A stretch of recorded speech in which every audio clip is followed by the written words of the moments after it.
Bismillahirrahmanirrahim. Assalamualaikum warahmatullahi wabarakatuh. Alhamdulillahirabbil alamin wa bihi nasta'inu ala min wassalatu wassalamu ala sayyidina anbiya'i wal mursalin wa ala alihi washabihi ajma'in amma ba'du. Sebelumnya perkenalkan, nama saya Ferry Parianto, MPAIA di UIN Profesor Saifuddin Zuhri Purwokerto. Pada kesempatan kali ini saya akan membahas tentang historiografi Islam. Bagaimana sih kita mengetahui tentang historiografi Islam? Historiografi Islam itu adalah perkembangan historiografi Islam, menunjukkan dinamika yang sangat kompleks dan dinamis. Kenyataan ini telah dibuktikan oleh munculnya sejumlah karya sejarah Islam dengan berbagai jenis variasi, model, tipe, wujud, bentuk, dan karakter isinya. Oke.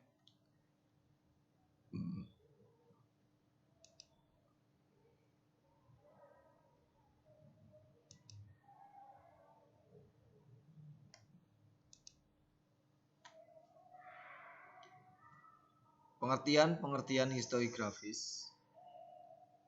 Secara tematik, kata historiografis merupakan gabungan dari dua kata, yaitu histori yang artinya sejarah dan grafi yang artinya deskripsi atau penulisan. Kemudian secara istilah, historiografi atau penulisan sejarah adalah usaha rekonstruksi terhadap peristiwa yang terjadi pada masa lalu. Penulisan sejarah bagaimanapun dapat dilakukan atau dikerjakan setelah dilakukannya penelitian. Karena tanpa penelitian berarti penulisan sejarah untuk merekonstruksi peristiwa masa lalu tidak dapat dibuktikan.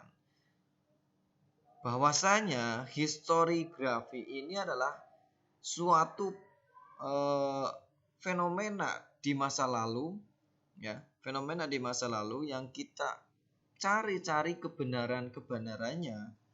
Bahwasanya sejarah di masa lalu itu bagaimana tentang biografi atau historisnya, perjalanan tentang keislaman itu seperti apa. Nah, seperti itu. Jadi di sini dinamakan historiografi Islam itu akan membahas tentang masa lalu itu yang ada buktinya dibawakan oleh siapa, tokoh-tokohnya.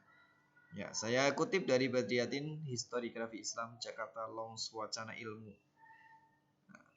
Oke. Studi ketokohan pada berbagai karya sejarah Islam atau historiografi Islam merupakan salah satu cara yang cukup efektif untuk mengukur kreativitas dan kesadaran kultural masyarakat dalam memahami dan mengapresiasi kehidupan ketokohan keagamaan atau mazhab pada masa lalunya. Melihat berbagai model tulisan tentang sejarah tokoh dan mengklarifikasi bagaimana bentuk corak, struktur, isi, dan keunikannya adalah suatu yang sangat memungkinkan untuk mengerti dan memahami sejauh mana sebuah kecenderungan dan keberadaan intelektualitas seseorang mengisi dan mewarnai corak-corak komunalitas keagamaannya. Perkembangan tulisan berbagai baik berupa teks doktrin dalam atau doktrin, kalam, fikih, dan tasawuf maupun studi ketokohannya setidaknya dapat mewakili dan memposisikan diri dalam mengembangkan historiografi Islam secara umum dan memiliki korelasi yang sangat kuat terhadap realitas pembentukan komunitas secara mazhab atau madhab. Nah, posisi dan fungsi historiografis Islam dari segi bahasa. Kata historiografi mengandung arti penulisan sejarah, tulisan sejarah, dan mengandung arti tentang sejumlah literatur yang terkait dengan ilmu sejarah. Dalam pengertian yang lebih populer atau tinjauan kekinian, para ahli sejarah mengenalkan pengertian historiografi lebih cenderung untuk mengarah pada dimensi keilmuan yang memberikan gambaran tentang berbagai model karya sejarahnya.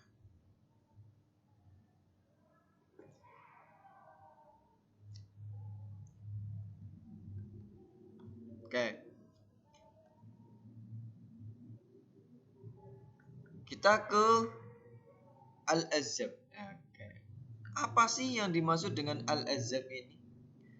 Kita perlu tahu bahwasanya tradisi penulisan Al-Azhab atau An-Nazab, An-Nazab, model penulisan Al-Nazab ini penggunaan terdapat keberadaan nazab.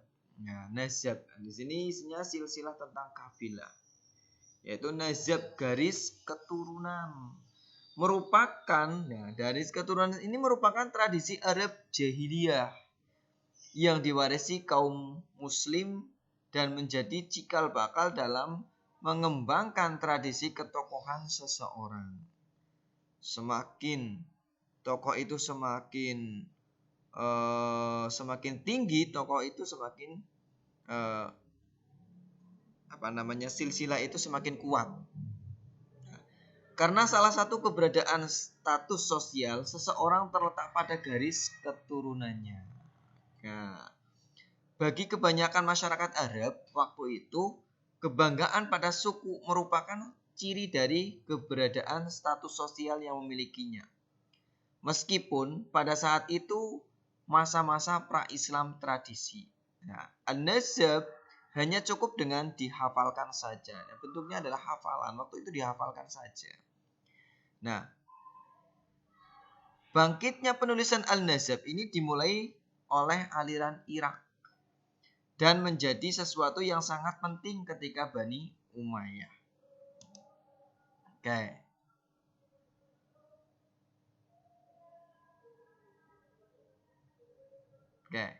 Awal Islam, ini Umayyah, ini di Damaskus. Ya, ntar ini sebelumnya. Jadi awal Islam Hasan Najjar membagi penulisan sejarah di awal kebangkitan Islam. Yang pertama adalah aliran Yaman. Cirinya apa? Hikayat, dongeng, kesukuan, khayalan. Ya. Penulisannya adalah Ka'ab al-Akhbar, Wa'ab bin Munabil, dan lain. Yang kedua, menurut Husain An-Nazar, aliran Madinah. Cirinya apa? Hadis-hadis Nabi.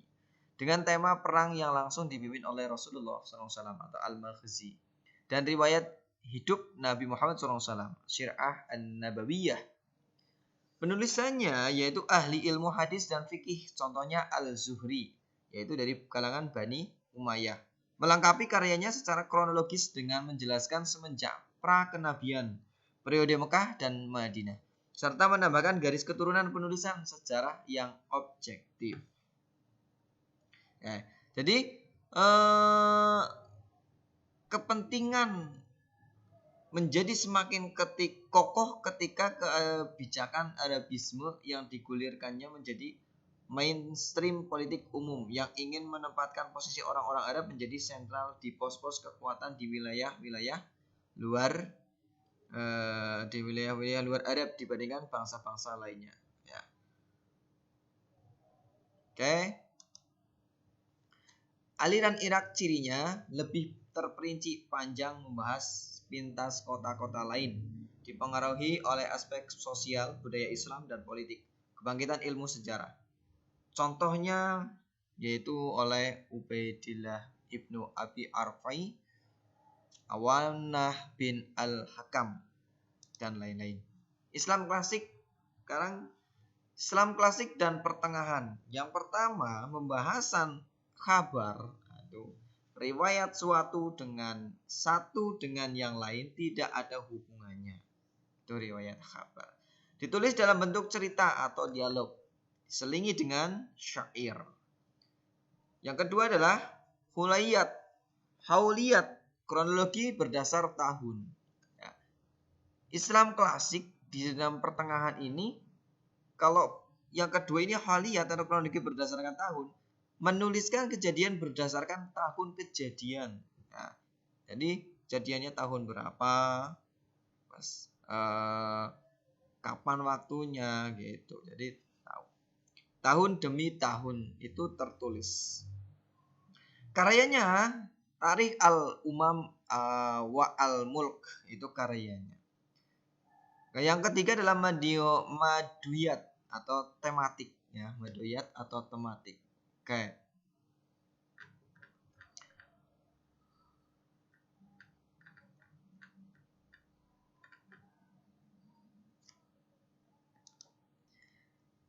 Sejarah Muslim era klasik dan pertengahan ini menurut At-Tabari yang dikenal itu Abu Ja'far Muhammad Ibnu Jarir At-Tabari, yaitu beliau adalah ahli tafsir, ensiklopedia, hadis dan fikih.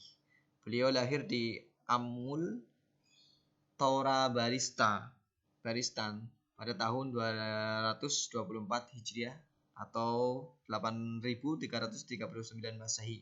Beliau wafat tahun 310 Hijriah. Nah, pemikiran-pemikiran beliau melalui sistematis dan sesuai kronologis. Informasi sejarah yang tidak diketahui tahunnya ditulis dengan tematik.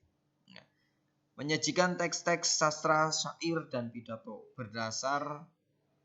bersandar dengan riwayat ya, menyebutkan sanad hingga sampai tangan pertama. Ini menurut Abu Ja'far Muhammad Ibnu Jarir At-Tabari. Jadi harus jelas tentang sejarah.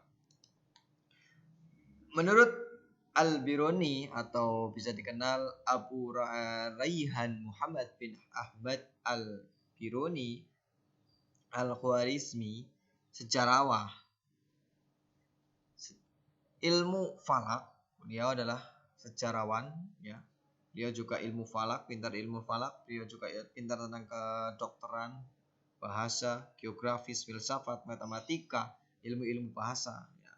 Metode beliau itu ada beberapa. Yang pertama adalah metode wawancara terhadap ahlul kitab. Yang kedua adalah hasil wawancara sebagai dasar utama penulisan. Ya, yang ketiga adalah verifikasi wawancara dengan cara membandingkan. Yang keempat adalah kritik wawancara. Ini menurut Al-Biruni. Itu Abu Rayhan Muhammad Ibnu Ahmad Al-Biruni Al-Khwarizmi. Kalau menurut sejarah Ibnu Khaldun, tokoh ilmu Qadim, Ibnu Khaldun itu lahir pada tanggal 27 Mei 1332 di Tunisia. Beliau adalah tokoh kuat dalam era kemunduran dan pemecahan pada abad 8, 12, dan 13. Karya-karya beliau adalah Al-Muqaddimah atau pengenalan. Beliau dikenal dengan bapak sejarah kebudayaan dan sains sosial modern. Ini Ibnu Khaldun. Nah, sejarah dalam pandangan Ibnu Khaldun, beliau memiliki dua kategori, yaitu kategori lahir dan kategori batin. Nah, kategori lahir, aspek luar, yaitu berarti kategori lahir ya, berarti aspek luar itu. Sejarah adalah kisah masa-masa dan bangsa-bangsa selalu yang diagung-agungkan atau dihina-dinakan. Itu secara lahir. Jadi kisah masa-masa dan bangsa-bangsa lalu, itu masa lalu ya, yang diagung-agungkan. Jadi itu secara kelahirannya, Kalau secara batin, yaitu berarti masalah dalam dan makna ya. Renungan suatu penelitian tentang sebab akibat suatu kejadian. Ini batin ya. Sejarah adalah ilmu yang mulia. Seharusnya menghantarkan orang menuju kebenaran. Ini menurut sejarah menurut pandangan Ibnu Khaldun. Metode ya, tadi sejarahnya. Sekarang metode sejarah ilmu Ibnu Khaldun. Beliau memiliki pemikiran metodenya, yaitu syarat-syarat yang harus dipenuhi oleh sejarawan. Yang pertama, menurut Ibnu Khaldun itu satu, sejarawan itu harus memiliki pengetahuan tentang prinsip-prinsip politik ya, harus memiliki pengetahuan tentang prinsip-prinsip politik, watak, perbedaan bangsa-bangsa, tempat, periode-periode dihubungkan dengan sistem kehidupan, nilai-nilai akhlak, pengetahuan dan kondisi mendatang dalam semua aspek dan lain-lain. Itu harus mendukung bagi sejarawan. Pemikiran metode yang kedua adalah mampu membandingkan perbedaan masa kini dan masa lalu. Ya.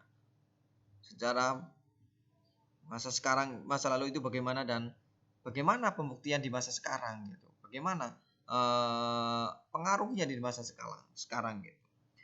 Metode yang ketiga adalah pengetahuan keadaan dan sejarah orang per orang yang mendukung peristiwa terjadinya suatu sejarah itu. Jadi paling enggak informasinya itu lebih jelas, fakta, faktual dan terperinci. Itu syarat untuk orang atau sejarawan dalam hal keilmuan sejarah. Nah, kalau kesalahan dalam penulisan sejarah ini menurut Ibnu Khaldun itu yang pertama adalah keperpihakan terhadap suatu pihak, memihak-mihak gitu. Itu dia nggak bisa. Ini menurut Ibnu Khaldun. Yang kedua adalah terlalu percaya terhadap penutur. Padahal itu udah kutipan-kutipan. Mungkin umpamanya tidak memahami hakikat suatu peristiwa. Nah, ini tidak pas menurut Ibnu Khaldun. Jadi ketika mau penulis sejarah itu harus benar-benar memahami sejarah yang akan ditulis itu. Kamu udah paham dulu, udah paham terlebih dahulu gitu. Memutlakan suatu kebenaran. Yang kelima, tidak mampu menempatkan sebuah peristiwa dalam hubungannya dengan peristiwa-peristiwa yang sebenarnya. Yang enam, adanya latar belakang kepentingan. 7. Tidak memahami human-humam masyarakat. Yang 8. Kesalahan memahami berita atau informasi. Ya, jangan sampai salah. Jenengan ketika mau menjadi seorang sejarawan itu jangan sampai salah. Tuh, harus benar-benar tadi ya, benar-benar diperinci. Kamu harus tahu sumber-sumbernya.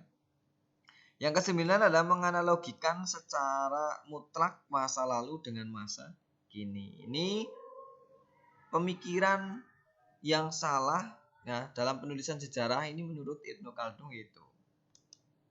Ya, tradisi penulisan model Al-Ahzab tadi sebenarnya sudah saya bahas di depan, tapi saya bahas kembali. Bangkitnya penulisan Al-Nazab dimulai oleh aliran Irak ya dan menjadi sesuatu yang sangat penting ketika Bani Umayyah di Damaskus kembali melakukan legitimasi politik kearabannya dengan menempatkan posisi status kesukuan Quraisy sebagai para pewaris politik dunia Islam satu-satunya yang sah saat itu.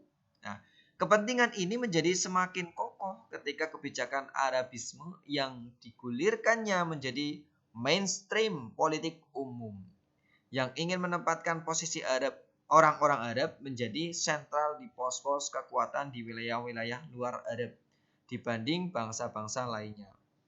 Nah, meskipun pola penulisan Nazab ini terus berlanjut dalam menggunakan atau mengunggulkan ketokohan seseorang. Namun setelah abad ke-9 Masehi, kepentingannya lebih bersifat melunak karena etnik lain di luar Arab dalam tubuh pemerintahan dinasti Abbasiyah, terutama Persia dan Turki cukup dominan. Nah, terus tradisi penulisan model syirah atau terjemah, nah, tadi kan sanad ya. Kata asyirah secara semantik adalah perjalanan. Semantik ya, asyirah itu adalah sebuah perjalanan ya. Dalam kajian historiografi, al-sirah berarti studi tentang perjalanan kehidupan seseorang atau biografi seseorang tokoh. Nampaknya munculnya studi tentang sejarah ketokohan di dunia Islam telah dimulai dari tradisi menyanjungan pada seseorang yang berjasa di kalangan masyarakat Arab pra-Islam, khususnya pada tokoh-tokoh yang muncul di masing-masing kabilah. Mereka mengungkapkan tentang peran yang dilakukannya, nasab keturunannya, dan beberapa aspek keistimewaan yang muncul dalam dirinya. Nah, tradisi menyanjungkan ini mereka diungkapkan dalam berbagai cerita lisan. Nah, yaitu al-riwayat, al-syafawiyat. Sehingga proses penyebarannya itu cukup mudah untuk bisa dikenal di kalangan masyarakat luas. Itu nasab ya. Nah, syirahnya di atas itu tentang nasab. Nah, ini syirahnya atau perjalanannya gitu. Biar dikenal. Nah, selanjutnya adalah tradisi manaqib dalam Al-Qur'an dan hadis ya. Apa sih manaqib dalam Al-Qur'an dan hadis itu? Ya. Tradisi menuliskan keistimewaan orang-orang tertentu mungkin sejak awal telah dimulai oleh Imam Al-Bukhari. Kapan? Pada waktu 870 Masehi. Sebagai ahli hadis, beliau itu dalam karyanya yang cukup terkenal, yaitu kitab Sahih Al-Bukhari. Beliau telah menulis bab khusus tentang hadis-hadis yang menggambarkan keistimewaan para sahabat Nabi Muhammad SAW dengan judul Bab Al-Wada'il Ashab Al-Nabi. Nah, bab Al-Manaqib Al-Muhajirin dan bab Al-Manaqib Al-Ansor. Dalam bab-bab tersebut, beliau Imam Al-Bukhari telah merekam tentang sanjungan dan komentar baik Nabi Muhammad SAW.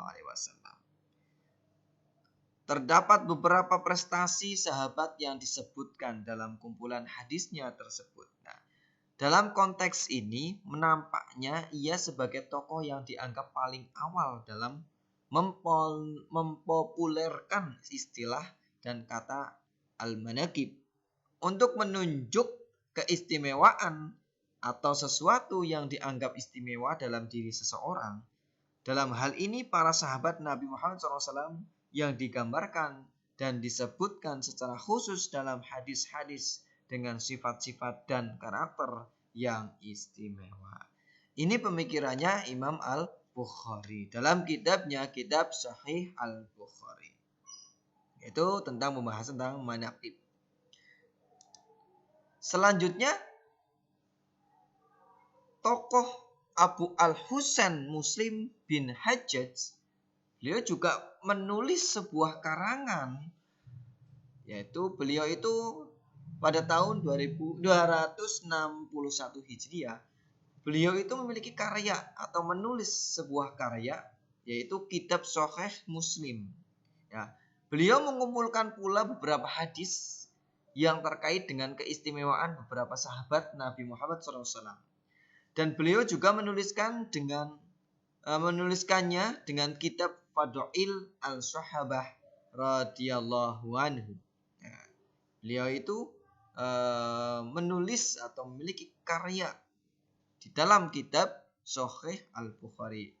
Ya, jadi kitabnya itu sesuai dengan pengarangnya. Nah, tokoh selanjutnya adalah Imam At-Tirmizi, yaitu tahun 279 Hijriah. Imam At-Tirmizi ini juga memiliki karya tulis atau menuliskan dalam sebuah kitab, namanya kitab Jami Al-Sahih. Nah, di dalam kitabnya ini juga mencantumkan Abwab Al-Manaqib Ar-Rasulullah Sallallahu Alaihi Wasallam. Nah, oke, itu yang bisa saya sampaikan. Kesimpulan dari penjelasan saya adalah pengaruh dari tradisi penulisan, dorongan doktrin serta paradigma dan epistemologi intelektual muslim terhadap kesadaran sejarah jelas memberi akumulasi yang sangat kuat bagi perkembangan dalam historiografi Islam, khususnya penulis sejarah tokoh. Lahirnya berbagai model penulisan sejarah tokoh jelas bukan serba kebetulan, namun keberadaannya akibat akumulasi intelektual dan muatan kultural keagamaan yang sangat mendalam. Secara pragmatis, studi ketokohan khususnya yang mengkristal dalam bentuk hagiografi atau dalam kitab Al-Manaqib secara langsung sebagai penyanjungan ketokohan baik oleh kalangan para pendukung mazhab fikih dan kelompok tarekat sufi maupun oleh kalangan ahli fikih dan tasawuf. Hal ini memiliki korelasi yang sangat kuat dan sangat signifikan dalam menentukan jalannya sebuah perkembangan mazhab fikih dan tarekat sufi. Nah, kecenderungan ini muncul terutama pada periode abad pertengahan sejarah Islam. Secara realistik, karyanya tersebut juga secara tidak langsung telah memberi legitimasi secara psikologis terhadap pengikut mazhab dan memberi kekuatan bagi para penulis-penulis muda berikutnya, terutama untuk menunjukkan kesetiaan dalam melakukan pendukungan atau kepentingan pada sebuah mazhab fikih maupun tarekat sufi tertentu secara konkret. Oke, itu yang bisa saya sampaikan. Semoga bermanfaat bagi kita semua. Khairul kalam. Assalamualaikum warahmatullahi wabarakatuh.